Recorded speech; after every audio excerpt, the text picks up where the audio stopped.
সাংবাদিক সম্মেলন করে প্রচারের আলোয় থাকতে চান কংগ্রেস মুখপাত্র প্রবীর চক্রবর্তী। দুদিন পরপরই সাংবাদিক সম্মেলন করে নিজের দলের অস্তিত্ব জানান দেওয়ার চেষ্টা করেন দল বদলু প্রবীর চক্রবর্তী। যে কোনো বিষয় নিয়ে প্রদেশ কংগ্রেস ভবনে সাংবাদিক সম্মেলনে তোতা পাখির মতো গদ বাঁধা বুলি আওড়াতে থাকেন। শুক্রবারও এর ব্যতিক্রম হয়নি। এদিন সাংবাদিক সম্মেলনে বসে কংগ্রেস মুখপাত্র 4টি শ্রম কোড ও বিদ্যুৎ বিলের বিরোধিতা করেন। তিনি জানান, এসব সহ বেশ কিছু দাবি নিয়ে রাস্তায় নামবে কংগ্রেস। 8ই ডিসেম্বর শহর জুড়ে বিক্ষোভ মিছিল করবে কংগ্রেস।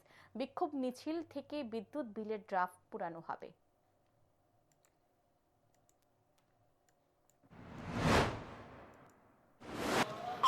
তারিখের আমাদের প্রধান দাবি, আমরা তো বিষয়টা বললামই, 8 তারিখের প্রধান দাবি হচ্ছে খসড়া বীজ বিল এবং বিদ্যুৎ বিল 25 যেটা পার্লামেন্টে উপস্থিত করা হয়েছে এটা প্রত্যাহার করা, সাথে জনবিরোধী পার্লামেন্টে আমাদের যে বেসরকারীকরণের নতুন যে বিলগুলি আসছে এই বিলগুলিও বাতিল করা, এই দাবিতে আমাদের রাজ্যব্যাপী যে ধারাবাহিক আন্দোলন, সেই আন্দোলনের সাথে এটা যুক্ত করে, নতুন ভাবে যুক্ত করে 8 তারিখ সূচনা হবে আগরতলা শহর দিয়ে।